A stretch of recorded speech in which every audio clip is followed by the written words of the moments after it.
Tuhan sertamu.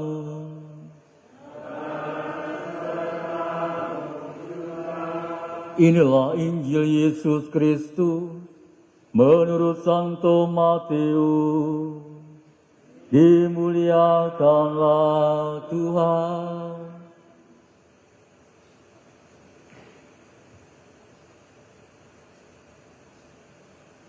Sekali peristiwa, Yesus berbicara kepada para imam kepala dan tua-tua bangsa Yahudi, hendak memakai perumpamaan. Katanya, hal kerajaan surga itu seumpama seorang raja yang mengadakan perjamuan nikah untuk anaknya. Ia menyuruh hamba-hambanya memanggil orang-orang yang telah diundang ke perjamuan nikah itu, tetapi mereka tidak mau datang. Raja itu menyuruh pula hamba-hamba lain dengan pesan, katakanlah kepada para undangan, hidangan sudah kusediakan. Lembu-lembu jantan dan ternak piaraanku telah disembelih. Semuanya telah tersedia. Datanglah ke perjamuan nikah ini. Tetapi para undangan itu tidak mengindahkannya. Ada yang pergi ke ladangnya, ada yang pergi mengurus usahanya, ada yang lain menangkap hamba-hamba itu, menyiksa dan membunuhnya. Maka murkalah raja itu. Ia lalu menyuruh pasukannya ke sana untuk membinasakan pembunuh-pembunuh itu dan membakar kota mereka. Kemudian ia berkata kepada hamba-hambanya, perjamuan nikah telah tersedia, tetapi yang diundang tidak layak untuk itu. Sebab itu, pergilah ke persimpangan jalan dan undanglah setiap orang yang kamu jumpai di sana ke perjamuan nikah ini. Maka pergilah hamba-hamba itu dan mereka mengumpulkan semua orang yang dijumpainya di jalan-jalan, orang-orang jahat, orang-orang baik, sehingga penuhlah ruang perjamuan nikah itu dengan tamu.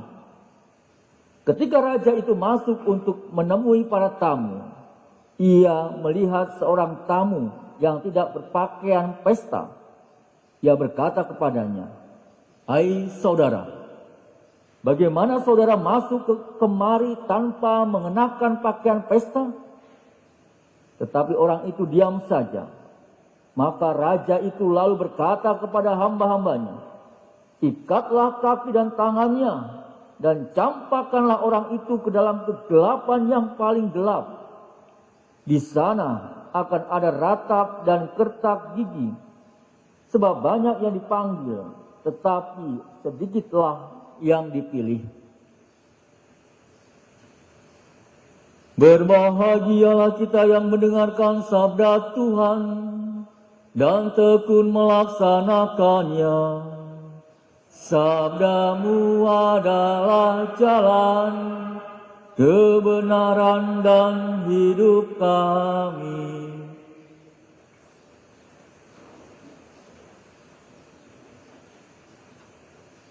Saudara-saudariku yang terkasih, andai kata saudara-saudari dan bapak ibu yang kami kasih ini diundang dalam pesta pernikahan, tentu bapak ibu pasti menyiapkannya dengan baik ya.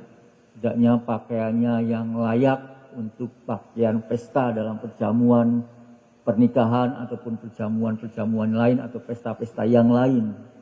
Tentu pasti disesuaikan dengan situasi undangan tersebut. Saudara terkasih, kalau kita melihat bacaan hari ini, mungkin kita menanggapi undangan Tuhan, tapi kita ketika mengenakan pakaian pesta yang dimaksudkan bukanlah dalam artian tentunya kita berpakaian pesta yang megah. Injil hari ini Yesus tentunya menggambarkan kerajaan Allah seperti seorang raja yang mengadakan pesta pernikahan untuk anaknya. Raja itu mengundang rekan-rekannya untuk menghadiri pesta itu. Namun apa yang terjadi? Dari semua undangan yang diharapkan tentunya tidak ada yang hadir. Padahal semua makanan yang enak-enak sudah dipersiapkan, demikian juga dengan cara acara-acara sudah disiapkan.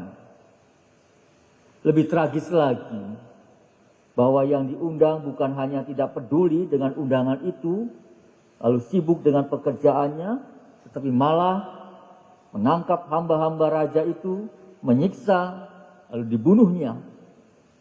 Para undangan itu sungguh keras kepala dan jahat. Mereka bukan hanya tidak menghargai undangan raja itu, tetapi juga menghina raja itu dengan memukul dan juga membunuh utusan raja itu.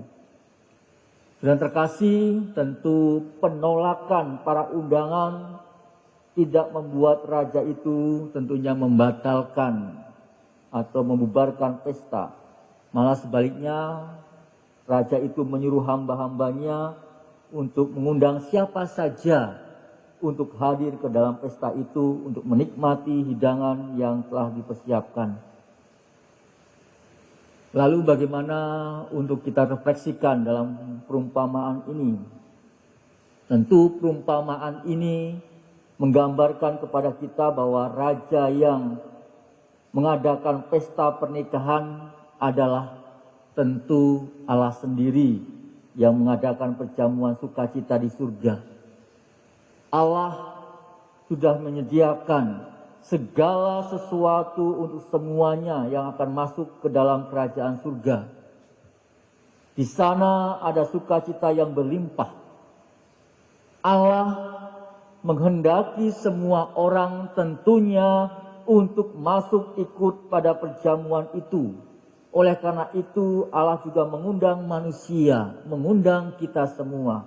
Namun mengundang kita lewat para utusan dan juga gerejanya. Namun demikian kiranya banyak orang yang seringkali tidak menanggapi undangan Tuhan itu.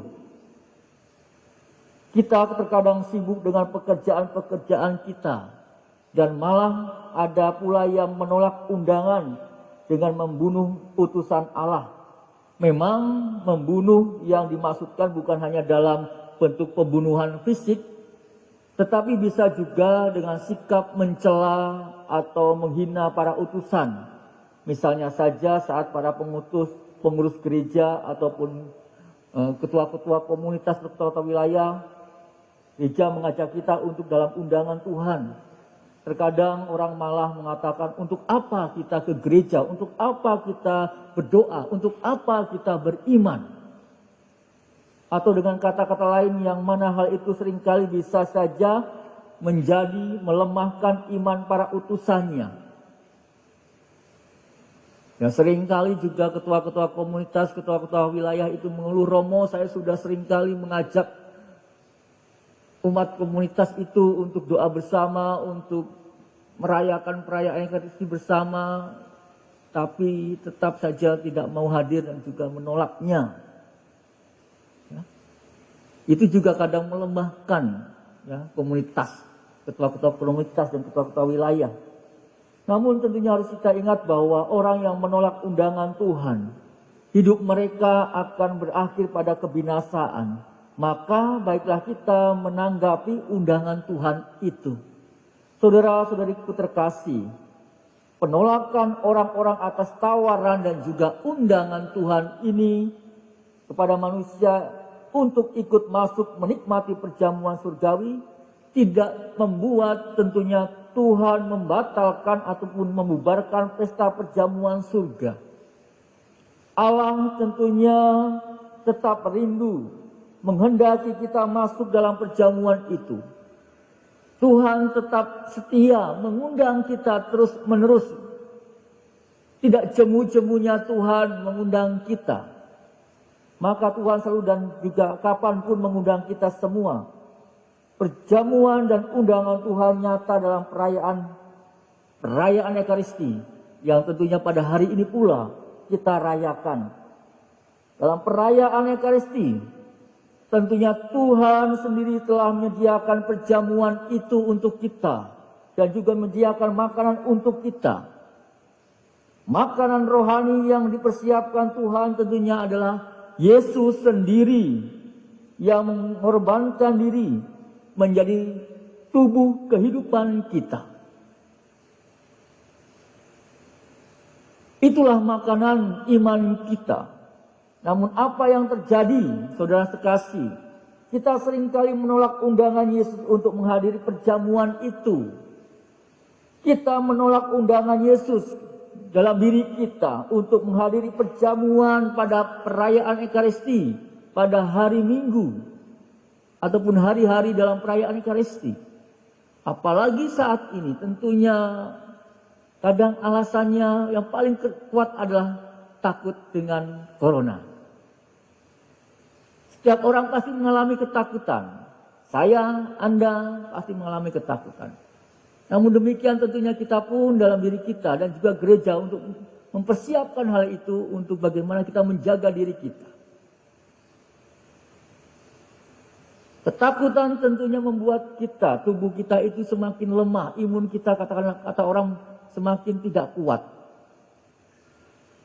Perlulah kita mewujudkan sukacita dan kegembiraan dalam diri kita untuk menyemangati dalam diri kita agar imun kita, katakanlah kekuatan hidup kita pun semakin baik. Dalam mengikuti perayaan Ekaristi Anda Bapak Ibu kasih mengadakan sukacita, tentunya inilah menjadikan kekuatan dalam diri kita pula. Oleh karena itu saudara terkasih, mungkin ada dari antara kita yang malah memukul ataupun mengutus pengutus-pengutusnya tidak mau hadir. Yang seringkali kita mengabaikan apa ajakan-ajakan orang-orang di sekitar kita. Oleh karena itu saudara terkasih, pada kesempatan ini kita diundang oleh Yesus sendiri. Mengingatkan kita akan Allah yang selalu mengundang kita untuk hidup bersama dengan Dia. Dia telah menyediakan segala sesuatu untuk kita. Allah telah digambarkan sebagai tuan rumah dari sebuah pesta. Namun kita semua orang yang diundang mau datang dalam diri kita. Kita semua sering menolak untuk datang bertemu dengan Tuhan dalam Ekaristi. Terkadang kita juga tidak mau datang untuk doa lingkungan, pendalaman kitab suci sebagai yang berbagai macam alasan. Yang paling kuat juga alasan kesibukan kita masing-masing. Setiap orang pasti punya kesibukan masing-masing. Pertanyaannya apakah kita masih ada ruang dalam diri kita untuk menanggapi undangan Tuhan itu sendiri. Padahal ketika kita datang, kita bisa bertemu dengan rekan-rekan seiman, mendapatkan santapan rohani yang menyegarkan, menemukan kembali semangat hidup yang lebih penting hubungan kita dengan Tuhan dan juga sesama, menjadi semangat kembali. Hal itulah yang tentunya membawa sukacita, seperti kita bersukacita menghadiri pesta itu sendiri. Saudara terkasih, marilah kita melihat dalam diri kita. Sudahkah kita telah menanggapi undangan Tuhan dalam diri kita? Baik doa-doa pribadi kita, ataupun dalam perjamuan Ekaristi yang kita rayakan dalam diri kita. Kemuliaan kepada Bapa dan Putra dan Roh Kudus,